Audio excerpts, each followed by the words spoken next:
저스님 너무나 감사합니다. 감사합니다. 이 앞에 서 있는 제 모습이 어떻게 좋아 보이십니까? 한 달이 넘도록 계속 대신방 가운데 아침, 점심, 저녁 꼬박꼬박 주시는 대로 제가 먹다 보니까 처음에는 조금 얼굴도 날씬했고요, 몸도 날씬했는데 점점 살이 쪄가고 있어서 제가 저 앞에 있는 그 화면을 보기가 너무나 민망할 정도로 얼굴이 통통해져 가고 있습니다. 너무나 둥그레져 가지고 저의 화면이 너무나 커서 제가 민망합니다. 하여튼 여러분들이 대접해 주셔서 너무나 감사해 제가 대접을 받고 있는데 이래도 되나라는 생각이 듭니다. 여튼 한 달 동안 섬겨주셔서 너무나 감사합니다. 아직도 우리가 같이 예배드려야 될 가정이 너무나 많은데 건강했으면 좋겠습니다. 예. 여튼 오늘 본문 말씀을 통해서 사도 바울의 또 다른 중보 기도라는 제목을 가지고 은혜를 나누려고 합니다. 이와 같이 또 다른 중보 기도라는 말씀을 제가 기도의 설교의 제목으로 삼은 거 보면 앞전에도 이 중보 기도가 있었음을 여러분들에게 소개하는 것이죠. 그렇습니다. 우리는 지난 에베소서 1장 15절부터 19절까지 말씀을 통해서 하나님의 소원이라는 이 제목으로 이 중보 기도의 내용을 살펴본 적이 있습니다. 그때 하나님께서 우리를 예정하사 우리를 하나님의 소원을 이루기 위해 그의 영광의 찬송이 되게 하시려고 우리를 새로운 창조물 곧 교회로 부르셨다라고 가르쳐 드렸지요. 이것이 그의 중보 기도의 내용이었습니다. 이와 같은 우리의 정말로 변화되어진 그러한 존재이고 우리가 하나님 앞에 이와 같은 소망이 있다는 사실을 우리가 깨달았으면 좋겠다라는 간절한 기도의 제목이었던 것이죠. 그리고 오늘 두 번째 사도 바울의 이 중보 기도의 내용을 담고 있습니다. 사도 바울은 에베소 교인들을 향하여 또다시 하나님 앞에 간절히 기도하기 시작합니다. 그것이 14절과 15절 말씀인데요. 이렇게 기록이 되어 있습니다. 이러므로 내가 하늘과 땅에 있는 각 족속에게 이름을 주신 아버지 앞에 무릎을 꿇고 비노니. 이름을 주신 아버지 앞에 무릎을 꿇고 비노니. 사도 바울은 우리에게 이름을 주신 하나님 아버지께 무릎을 꿇고 기도한다라고 가르치고 있습니다. 이름을 주다. 이 이름을 주다라는 표현이 오노마조라는 단어입니다. 오노마조. 이것은 이 존재의 가치 또는 생명의 가치를 부여하는 행위의 단어입니다. 한마디로 이름을 주는 것은 어떤 존재를 부여해주는 행위이고 생명을 부여하는 행위라고 말하는 것이죠. 그렇다면 누가 우리에게 생명을 부여할 수 있겠습니까? 우리의 생명을 부여하시는 분은 아무나 부여하는 것이 아닙니다. 바로 아버지가 부여한다는 사실이에요. 그래서 아버지가 중요한 것이죠. 왜 하나님께서 우리에게 이런 인간관계, 가족관계를 통해서 우리에게 가르치시려고 하는지를 좀 여러분들이 이해하실 필요가 있습니다. 왜냐하면 하나님은 보이지 않으시는, 형상이 존재하지 않는 하나님이시기 때문입니다. 그러니 우리가 그분을 무엇으로 설명할 수가 없고 이해할 수 없어요. 그러니 하나님은 우리에게 이런 인과관계를 통해서 우리가 하나님이 어떠한 분이란 사실을 우리에게 가르쳐주고 있다 이 말씀이죠. 그렇습니다. 우리의 이름을 지을 수 있는 분은 우리에게 생명을 부여해 주신 아버지라는 사실입니다. 그런 차원에서 오늘 사도 바울이 이름을 주신 하나님 아버지께 기도한다는 말씀은 하나님께서 우리에게 생명, 존재의 가치를 부여해 주신 아버지라는 사실을 강조한 말씀이라는 것이죠. 그렇습니다. 우리는 하나님으로부터 생명을 부여받은 존재들임을 믿으시기 바랍니다. 그러니 우리는 하늘 아버지를 섬기고 있는 하나님의 백성이며 그의 자녀들이라는 사실입니다. 우리가 이렇게 하나님 앞에 예배하고 기도하는 것은 우리가 하나님 아버지로부터 생명을 부여받았다라는 증거를 우리에게 나타내시는 겁니다. 그래서 우리를 새로운 존재 교회라 부르는 것이죠. 그렇습니다. 우리가 세상으로부터 부름받고 존재한 새로운 교회가 된 것입니다. 그리고 사도 바울은 그런 존재를 위해 무릎 꿇고 기도하고 있다라고 표현합니다. 무릎을 꿇고 기도하다라는 표현은 간절히 기도했다라는 의미를 담고 있습니다. 사도 바울은 무엇을 그렇게 간절히 기도한 것일까요?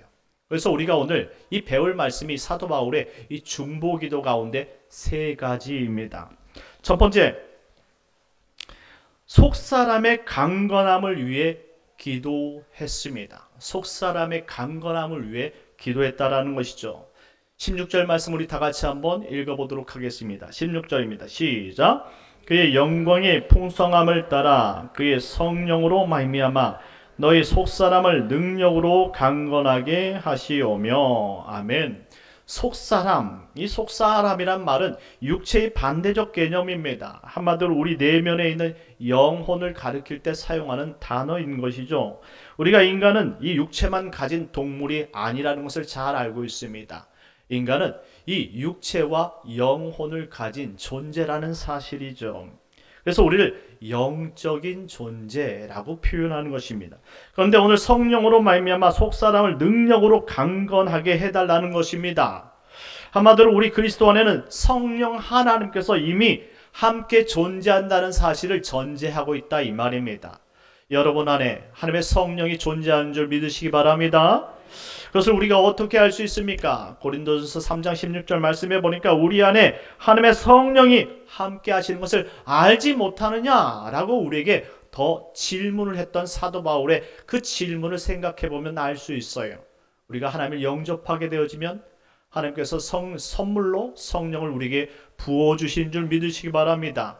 그래서 우리는 예수 그리스도를 함께 동행하고 예수 그리스도와 함께 있게 되어지면 그 성령이 우리와 함께함을 믿게 되어지는 것이고, 그 증표로 성령이 우리에게 우리가 예수 믿는 사람이야 라는 사실을 양심을 통해서 깨닫게, 그리고 믿음을 통해 그렇게 깨닫게 하신다라는 말씀입니다. 그래서 본문에 기록된 능력, 그 능력으로 우리가 더 강건하길 소망한다 라고 말합니다. 이 능력이란 단어가 디나미스라는 단어예요. 이것은 인간에서 나오는 단어가 아닙니다. 인간에서 나오는 그 능력은 이 디나미스가 아니에요. 오직 하나님께서 우리에게 은혜로 부여해 주신 그 능력을 말할 때 디나미스라는 단어를 사용하는 것이지요. 그렇습니다. 하나님의 능력을 우리가 가진 자라는 사실을 말씀해 주고 있습니다. 그의 능력이 우리 삶에 충만하여서 우리가 정말 하나님 믿는 것처럼 살았으면 좋겠다라는 표현입니다. 그런데 여러분들 아시다시피 하나님의 능력이 우리 인간 모두에게 골고루 나타나는 것은 절대 아니라는 사실입니다. 왜냐하면 사람마다 하나님께 받은 은혜와 감격이 다르기 때문에 그래요. 제가 지난해 마태복음 25장 달란트 비유를 통해서 여러분들에게 은혜의 양에 대해서 설명을 드렸습니다. 그 내용이 너무나 어렵지만 달란트는 은혜의 양이다. 한마디로 하나님께서 우리에게 주신 그 은혜의 양만큼 우리가 믿고 따르고 순종하는 거예요. 우리가 한 달란트 받았으면 한 달란트 양의 은혜만 간직하는 거예요. 그런데 두 달란트 받았으면 그것보다 더 많은 은혜의 양을 간직하겠지요. 그 사람은 앞장서서 기도하고 예배하고 봉사할 것입니다. 그런데 거기에 5달란트의 은혜의 양을 더했다고 쳐봅시다. 그 사람은 이처럼 사도 바울처럼 자신의 목숨을 아끼지 않고 주의 영광을 위해서 살아가는 그런 전도자의 삶, 선교사의 삶을 살게 된다는 말씀이죠. 이처럼 우리는 각기 받은 달란트가 다르다 이 말입니다. 하나님께서 주신 그 은혜 양을 우리가 받은 지역도 다르고 받은 교회도 다르고 그 말씀도 다르고 그 은혜의 양도 다르다 이 말입니다. 그러니 오늘 사도 바울이 우리에게 그렇게 이야기하는 거예요. 우리가 각기 다르나 하나님의 은혜를 충만히 받아서 그 충만한 은혜대로 이와 같이 하나님의 말씀대로 살아가는 믿음의 일꾼이 되기를 바란다라는 사실입니다. 여러분은 얼만큼 하나님의 은혜를 경험하고 계십니까? 얼만큼 하나님의 사랑을 받아서 여러분들은 그 사랑대로 살고 있느냐 말입니다. 그러니 우리의 영혼이 성령으로 충만하다면 이것이 바로 우리 영적인 그 영혼이 강건하다라는 표현이겠지요. 여러분의 영혼은 강건하십니까? 그렇다고 모든 인간에게 성령 하나님께서 존재한다는 말씀은 또한 아니다라는 사실을 기억했으면 좋겠습니다. 한마디로 하나님이 존재할 때 우리가 예수 그리스도를 인식하는 거예요. 그런데요, 이 인식이 지식이 아니라 우리 영혼의 인식으로서 우리가 그분을 믿고 살아갈 수 있도록 우리를 만드신다라는 뜻이죠. 이것이 은혜이고 믿음입니다. 한마디로 성령은 믿음을 갖게 하시는 것이고, 그 믿음을 가진 사람은 예수 그리스도를 인식하고 예수 그리스도의 말씀을 따라가려고 노력하게 된다라는 것이죠. 그런데 이런 것이 모두에게 있느냐? 그렇지 않다는 말씀입니다. 인간이 타락한 이후에 많은 사람들이 하나님을 떠나게 되었지요. 그리고 죄인이 되었습니다. 심판을 받게 되었지요. 심판을 받는다는 말은 그 안에 성령이 없다라는 말씀입니다. 그러니 많은 사람들이 성령이 없다는 말씀입니다. 그런데 우리에게 이처럼 성령을 부어주셨으니 우리는 이것을 감사함으로 받고 세상 사람들보다 무엇인가 깨달으며 하나님의 영광을 위해서 살아가야 되지 않겠느냐 말씀입니다. 그러니 우리는 이 성령을 인식하고 성령께서 주시는 그 능력을 통해서 강건함을 깨달아 더욱더 강건해지고 성숙을 이뤄가는 성도들이 되어야 된다는 사실을 기억하십시오. 그러니 지금 우리에겐 성령의 능력이 필요하고 그리고 충만한 하나님의 역사가 필요하다는 사실을 기억할 필요가 있습니다. 성령의 충만함과 속사람의 강건의 능력은 그런데 절대로 말로만 되는 것이 아니란 말씀입니다. 오히려 데살로니가 전서 5장 19절 말씀에 이르기를 성령을 소멸치 말고 예언을 멸시치 말라라고 우리에게 경고하신 말씀을 새겨들어야 합니다. 우리가 무엇인가 된 것처럼 우리가 무엇인가 정말로 귀한 그 영혼으로 인해 정말로 우리가 귀한 사람이 또 유명한 지도자가 또한 하나님 앞에 정말로 귀한 일꾼으로 된 것처럼 우리 스스로를 겸손에 이르지 않고 오히려 우리가 책망받은 자가 되는지 그런 자가 되지 않을지 우리는 스스로 돌아봐야 된다는 사실입니다. 성령을 소멸치 말라고 말씀합니다. 예언을 멸시치 말라고 말합니다. 한마디로 교만하지 말라는 것입니다. 언제 우리가 주님을 배반할지 모른다는 사실이죠. 여러분들이 예수님을 믿는다 하면서 가룟 유다처럼 언제 예수님을 부인하는 삶을 살게 될지 아무도 모른다는 것입니다. 그러니 항상 우리는 하나님 앞에 정말로 우리 자신을 내려놓고 겸손한 사람이 되어야 된다는 사실을 기억하시기 바랍니다. 그래서 사도 바울은 말씀합니다. 에베소서 6장 18절 말씀에 술 취하는 자가 되지 말고 성령에 충만한 자가 되라. 사랑하는 성도 여러분, 성령의 충만함을 입으십시오. 그렇다면 우리가 어떻게 성령의 충만한 삶을 누릴 수 있겠습니까? 그래서 사도 바울은 에베소서 5장 19절 이하에 이렇게 말씀을 이어갑니다. 시와 찬송과 신령한 노래들로 서로 화답하며 너희의 마음으로 주께 노래하며 찬송하며 범사에 우리 주 예수 그리스도의 이름으로 항상 아버지 하나님께 감사하며 그리스도를 경외함으로 피차 복종하라. 할렐루야. 이와 같이 영적인 삶을 지속하라 라고 강조하며 말씀하고 있는 것이죠. 영적인 예배의 삶을 절대 게을리 하지 말라는 말씀입니다. 그렇습니다. 우리의 속사람은 단 한 시간의 예배로 강건해질 수 없다라는 말입니다. 꾸준한 연습과 꾸준한 노력과 꾸준한 활동으로 우리가 강건해진다는 사실을 기억하시기 바랍니다. 오늘 내가 예배 끝나고 돌아갈 때 여러분들 1시간 걸어서 운동했다고 우리가 건강해지는 것은 아닙니다. 특별히 곧 있으면 수험생들이 대학 수능을 치르게 됩니다. 우리 수험생들이 수능을 잘 치도록 기도해 주시기 바랍니다. 그런데 수능을 치르는 이 학생들이 하루 열심히 공부했다고 해서 내가 수험생 공부를 다 했다라고 말할 수 없다 이 말입니다. 주어진 시간 내내 머리를 싸매고 공부하고 마치는 인생을 마치 인생을 공부의 모든 것을 건 사람처럼 열심히 공부해야 대학에 갈 수 있다는 사실입니다. 그것이 수능이죠. 그러니 우리 영적인 건강함 역시 이와 같은 것입니다. 1시간만으로 우리가 건강해지는 것이 아니라 매 순간 우리가 지켜야 될 자리, 기도의 자리, 예배의 자리, 은혜의 자리를 어떻게 해서든지 지키려는 노력이 우리의 속사람을 강건하게 만드는 줄 믿으시기 바랍니다. 그러니 성령이 여러분들 그 중심에 하시는 말씀을 새겨 들으십시오. 예배 자리를 참석하게 하려는 그 성령의 노력을 헛되이 듣지 말라는 말씀입니다. 기도의 자리를 지켜야 될 이 양심의 소리를 헛되이 들어서는 안 된다는 말씀입니다. 어떤 상황 속에서도 우리가 은혜를 지키려는, 은혜 받은 자의 자리를 우리가 채우려는 그 노력이 여러분들 우리에게 필요하다라는 말씀입니다. 사도 바울의 중보 기도를 생각해 보십시오. 자신의 기도도 아닌 타인의 기도를 위해 감옥에서 정말로 열심히 무릎을 꿇고 기도하는 이 모습을 한번 생각해 보자는 말씀입니다. 무엇이 그에게 감동이 되어 이 에베소 교인들을 위해 그토록 무릎을 꿇고 간절히 기도하는 것일까요? 이것이 바로 성령의 능력이고 하나님의 사랑인 줄 믿으시기 바랍니다. 믿음의 양이 큰 사람, 하나님 앞에 은혜를 받은 그 큰 감동이 있는 사람이 나만을 위해서 기도하는 것이 아니라 남을 위해서까지도 수고하고 헌신할 수 있다는 사실입니다. 우리가 교회를 다니면서 여러 직분을 맡게 됩니다. 우리가 직분을 맡았지만 그것이 우리에게 짐으로 여겨진다면 그것은 우리 속사람의 능력이 점점 약해지고 있기 때문입니다.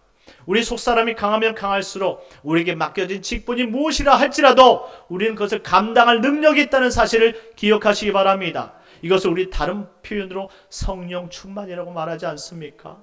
우리가 성령 충만할 때 무엇이든지 다 감당했던 것처럼, 무엇을 하든지 그것을 기쁘게 받아들였던 것처럼 우리에게 이런 충만함의 건강함이 있어야 된다는 사실을 기억하시기 바랍니다. 그러니 우리에게 이러한 자리, 하나님께서 말씀하시고 지키란 그 자리를 우리는 끝까지 지켜야 하는 성숙함이 필요한 줄 믿으시기 바랍니다. 그러니 더욱 주님을 사모하십시오. 디모데전서 4장 5절 말씀처럼 하나님의 말씀과 기도로 더욱 거룩해져가는 우리 복된 성도님들 되시길 예수님의 이름으로 축원합니다. 둘째는 그리스도와의 확실한 연합을 위해서 기도했다라는 것입니다. 그리스도와의 확실한 연합을 위해서 기도했다라는 사실이죠. 17절 말씀 다 같이 한번 읽어보도록 하겠습니다. 시작. 믿음으로 말미암아 그리스도께서 너희 마음에 계시게 하시옵고 너희가 사랑 가운데서 뿌리가 박히고 터가 굳어져서. 아멘. 사도 바울은 속사람의 강건뿐만 아니라 그리스도와의 온전한 연합을 위해서 간절히 기도하고 있다라고 설명합니다. 연합. 아시다시피 요한복음 1장 12절 말씀처럼 영접하는 자, 곧 그 이름 믿는 자들에게 하나님의 자녀가 되는 권세를 주신 줄 믿습니다. 이 말씀은 그리스도의 연합은 주님을 우리 안에 모시는 것이며 우리가 주님 안에 거하는 것을 연합이라고 말씀하는 것입니다. 이 연합에 대해서 예수님께서는 요한복음 15장에 이렇게 말씀하십니다. 요한복음 15장 5절과 6절 말씀인데요. 다 같이 한번 읽어보도록 하겠습니다. 시작. 나는 포도나무요 너희는 가지라. 그가 내 안에 내가 그 안에 거하면 사람이 열매를 많이 맺나니 나를 떠나서는 너희가 아무것도 할 수 없음이라. 사람이 내 안에 거하지 아니하면 가지처럼 밖에 버려져 마르나니 사람들이 그것을 모아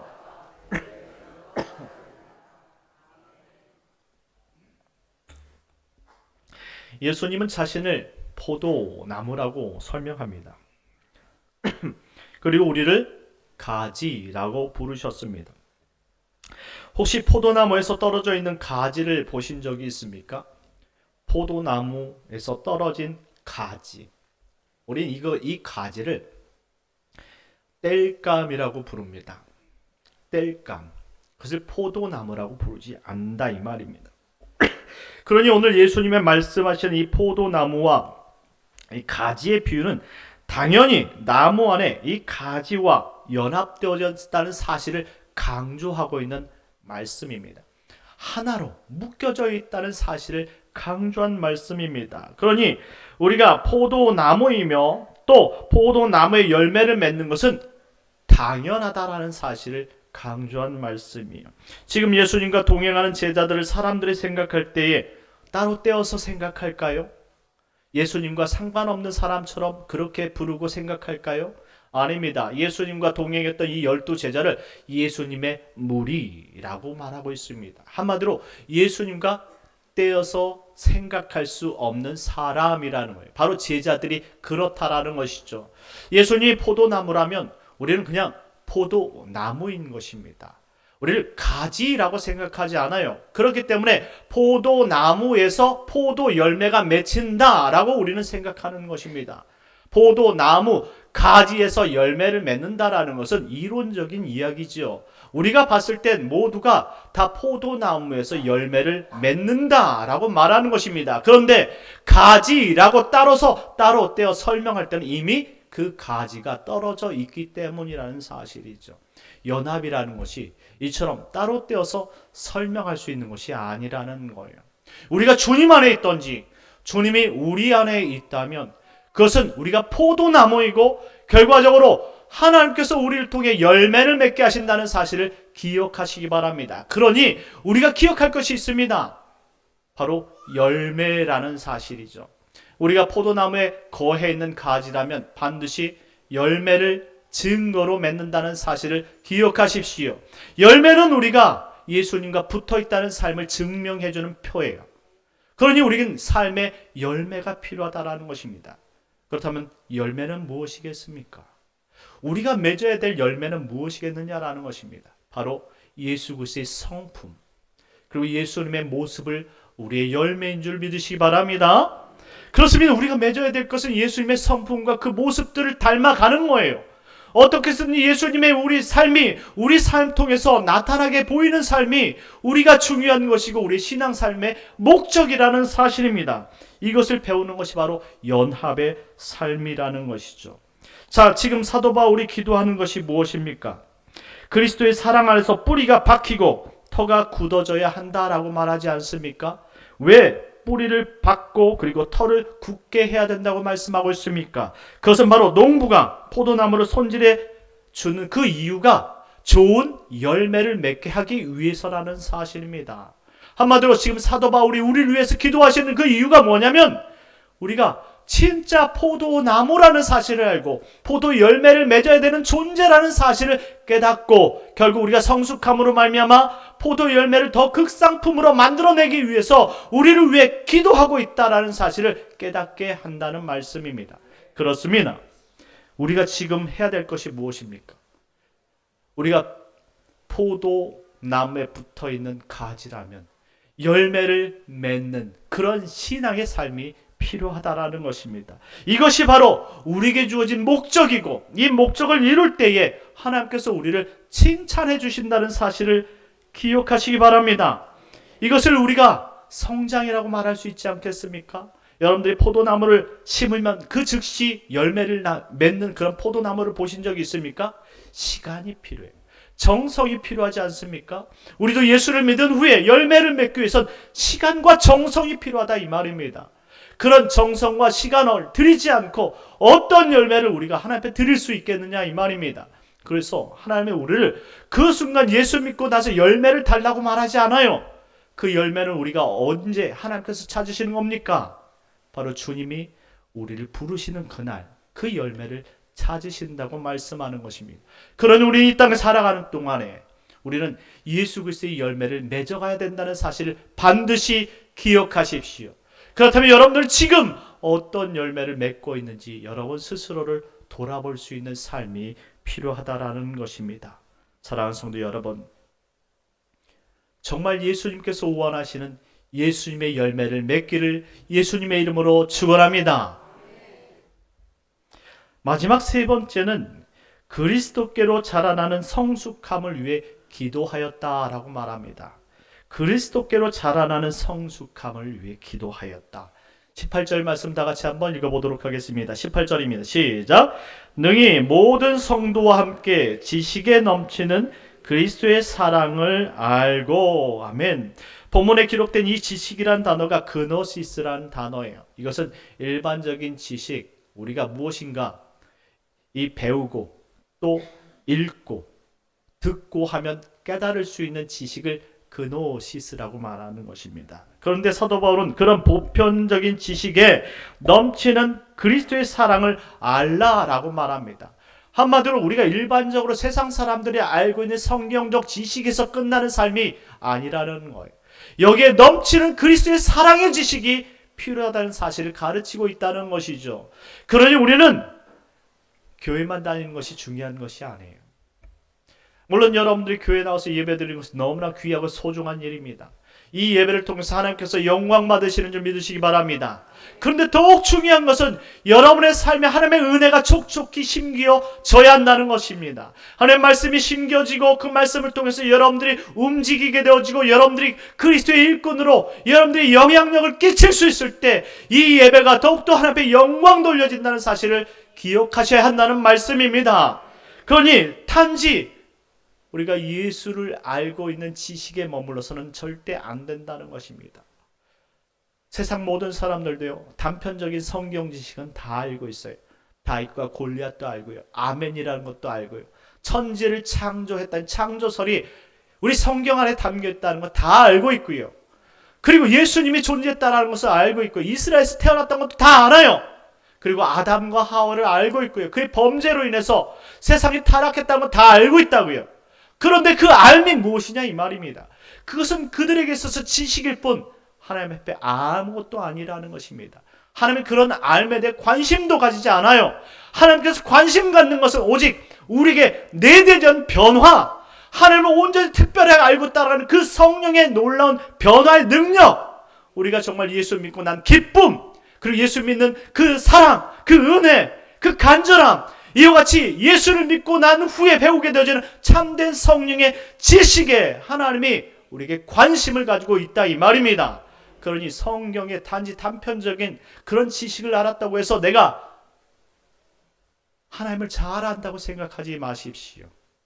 하나님과 교제하지 않고 절대 하나님을 알 수 있는 것이 아니라는 말씀입니다.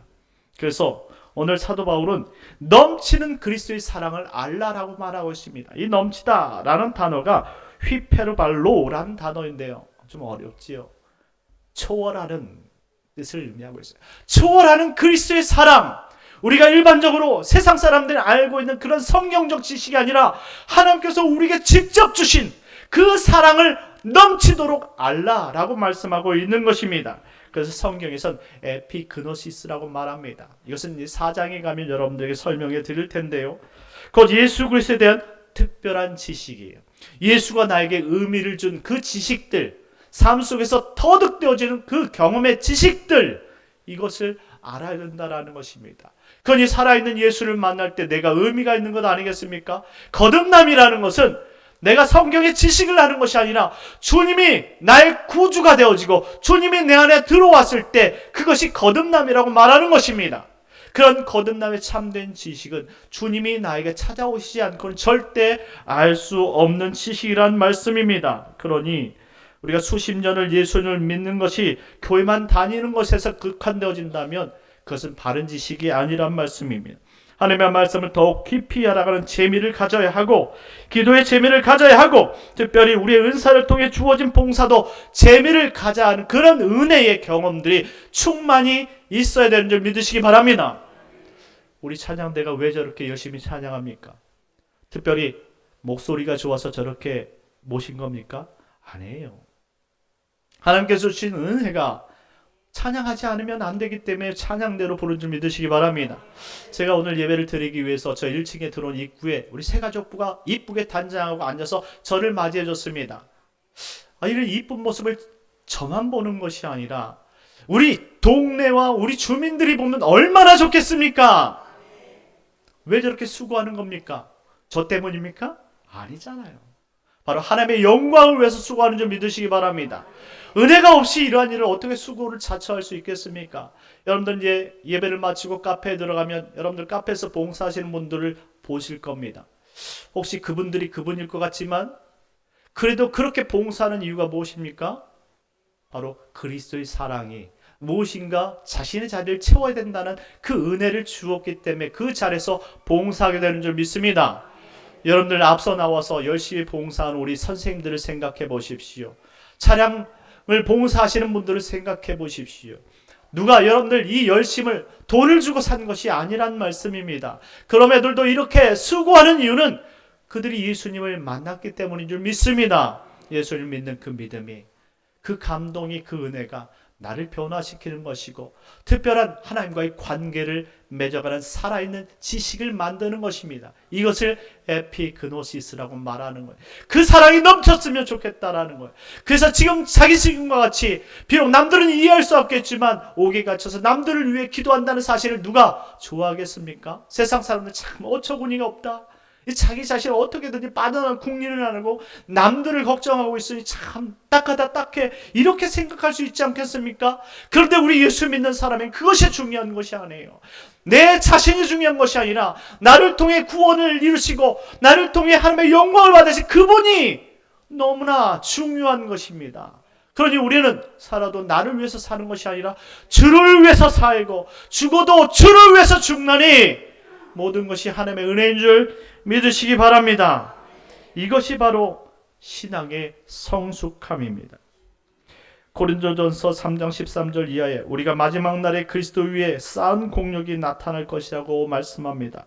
그것이 불 가운데서 타고 없어지면 해를 받고 그런 자신이 구원을 받는다면 불 가운데서 받는 것 같이 될 것이다 라고 마지막 날 심판을 설명해 주었습니다. 여러분들은 어떤 공력을 지금 신앙생활로 쌓고 있습니까? 나무나 풀이나 지푸로 타고 없어질 연약한 공력이라면 하나님 앞에 책망받을 것입니다. 하지만 금이나 은이나 보석과 같이 하나님께서 칭찬받을 만한 것으로 여러분의 인생과 신앙에 채운다면 하나님께서 마지막 날 여러분들에게 쌓아주실 그 축복이 얼마나 큰지를 상상해 보십시오.